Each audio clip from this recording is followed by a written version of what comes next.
My name is Rachel Chen, and at 35, I'm the proud owner of a thriving bakery chain. But last year, my mother-in-law, Linda, made it her mission to turn my success into a battleground. I'll never forget the day she strolled into my flagship store, her smirk as sharp as a knife. "Your croissants are stale, dear," she declared, her voice ringing out across the crowded cafe. "No wonder your sales are dropping." I clenched my jaw to keep the tears at bay. Linda had already cost me a crucial business deal earlier that week, yet here she was again, sowing chaos. The irony? Just hours before, she'd asked me to invest my savings in her retirement fund. But this wasn't the start of Linda's campaign against me. To understand how it all unraveled, you'd have to go back 5 years to when Sweet Success was just a dream. A small corner bakery that became the center of my world. Baking had always been my solace, my escape after losing both my parents. When I met Michael, Linda's son, he became my biggest cheerleader. "You're incredible, Rach," he'd say, biting into whatever new creation I'd whipped up. "The world needs this." With his encouragement and every penny of my savings, I opened my first shop in downtown Seattle. Those early days were grueling. I'd wake at 3 a.m. to bake, run the counter, and close up long after sunset. Slowly, the hard work paid off. My matcha cream puffs and honey lavender croissants turned heads, and soon Sweet Success was the talk of the town. That's when Linda began to take notice. "Rachel, darling," she said at Sunday dinner one evening, her tone as sugary as my frosting. "I had no idea your little hobby could actually make money." Her words stung, but I smiled politely. After all, she was family. Years later, when I was ready to expand, Linda's interest grew sharper. A prime spot at Pike Place Market became available, and with a newly approved loan, I was ready to take the leap. The night I shared the news, Linda's eyes glinted with an intensity I should have heeded. "Oh, sweetie," she said, swirling her wine. "Expanding too quickly is risky. Remember Jenny's cupcakes? They crashed and burned. But don't worry, I have years of business experience. I'd be happy to guide you." I declined, thanking her but making it clear I had things under control. The next morning, my contractor called in a frenzy. Multiple code violations had been reported at the new location. The delays in repairs cost me 3 months and nearly $100,000. Later, I found out Linda was close friends with the inspector's wife. Still, I pressed on, and Sweet Success flourished. Our new Pike Place location was a hit, leading to franchise opportunities and a feature in Northwest Business Monthly. But Linda wasn't celebrating my achievements. Instead, she made her move during a family dinner. "Rachel, dear," she began with practiced sweetness, "I'm so proud of what you've accomplished, with my son's help, of course. His connections really opened doors for you, didn't they?" I nearly choked on my wine. "Actually, Linda, Michael and I have always kept our careers separate. He's incredibly supportive, but Sweet Success is my business." Her smile turned brittle. "Oh, so all those corporate orders from Michael's clients were just a coincidence." Before I could respond, she pivoted. "Well, since you're doing so well, we should discuss family obligations. Your father-in-law and I aren't getting any younger, and our retirement portfolio took a hit." She trailed off, waiting for me to connect the dots. When I didn't, she leaned in. "We'll need about $500,000 to maintain our lifestyle." The room fell silent. My hands trembled as I placed my fork down. "Linda," I said carefully, "Sweet Success is my company, built with my own savings and hard work. I'm reinvesting my profits into expansion, not personal loans." Her face darkened. "So this is how you repay family loyalty." That night, I realized Linda didn't see me as an entrepreneur or even as her son's wife. To her, I was a pawn in her games, and she was willing to destroy everything I'd built to get what she wanted. The next morning, I logged into my company's social media accounts and froze. Overnight, dozens of one-star reviews had been posted, accusing us of stale pastries and food poisoning. Our morning rush was half its usual crowd, whispers of the reviews spreading like wildfire. That's when Linda walked in, her smile cold as steel. "Your croissants are stale, dear," she said again, loud enough for everyone to hear.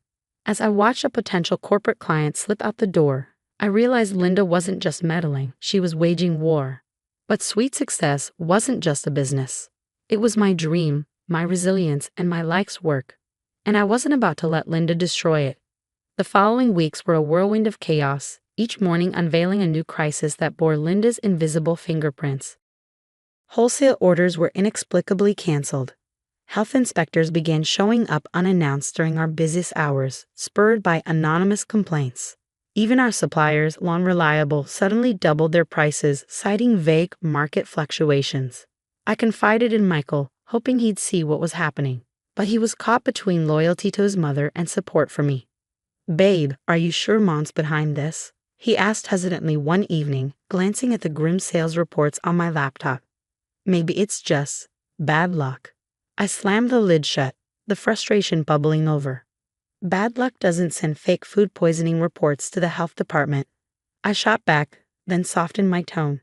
"I'm sorry. I'm watching everything I've worked for unravel, and your mother is enjoying every second of it." He sighed, torn but silent. That Sunday, Linda dealt her next blow. During our customary family dinner, she casually voiced her concerns about my mental state, ensuring everyone heard.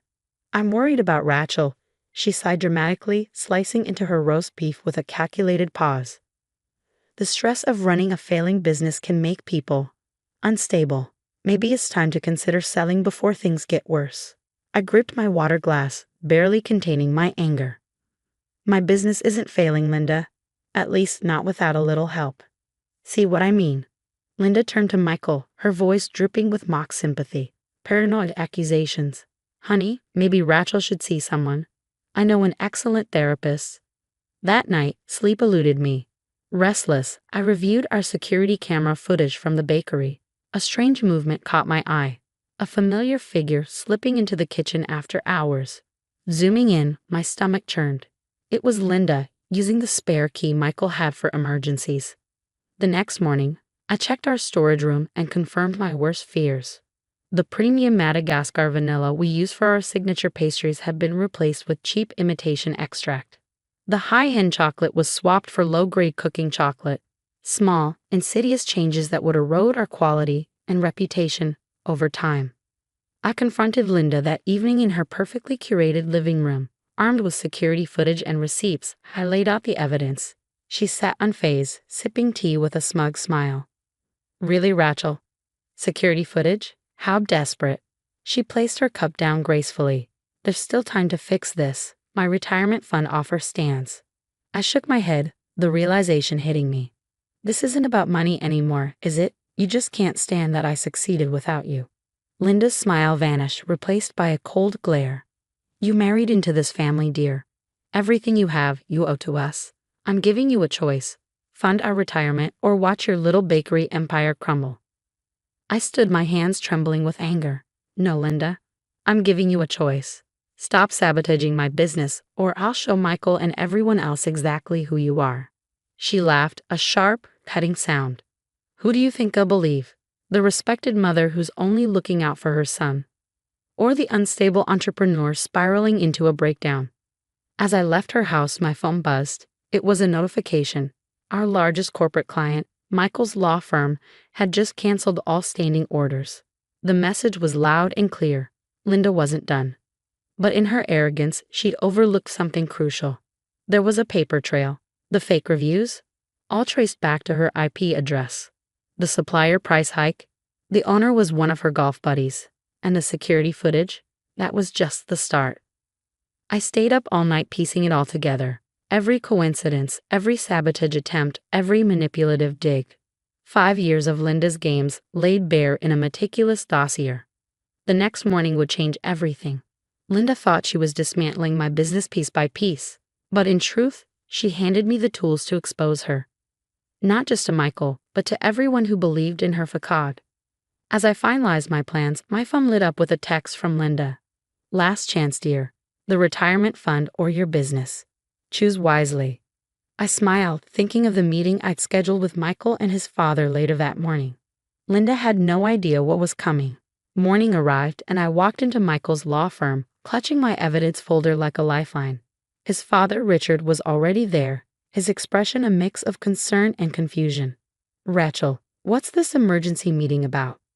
Before I could answer, Linda swept into the room, her sharp heels clicking on the polished floor. "I got your text, Richard. What's she doing here?" She froze when she saw the folder in my hands, her confidence faltering for the first time. "Please have a seat," I said, keeping my voice steady as I set up my laptop. There's something everyone here needs to see. For the next 30 minutes, I presented my case. The security footage of Linda tampering with ingredients, screenshots of fake reviews linked to her IP address, emails from suppliers confirming her interference, bank records showing suspicious transfers made just before every health inspection. Michael's face darkened with each revelation. "Mom, how could you?" he asked, his voice barely above a whisper. Linda's laugh was brittle, her composure unraveling. "Oh, don't be ridiculous. She's making all this up because she can't handle running a business. Richard, surely you don't believe." "The evidence speaks for itself," I interrupted, clicking to the next slide. "And I've invited someone to join us."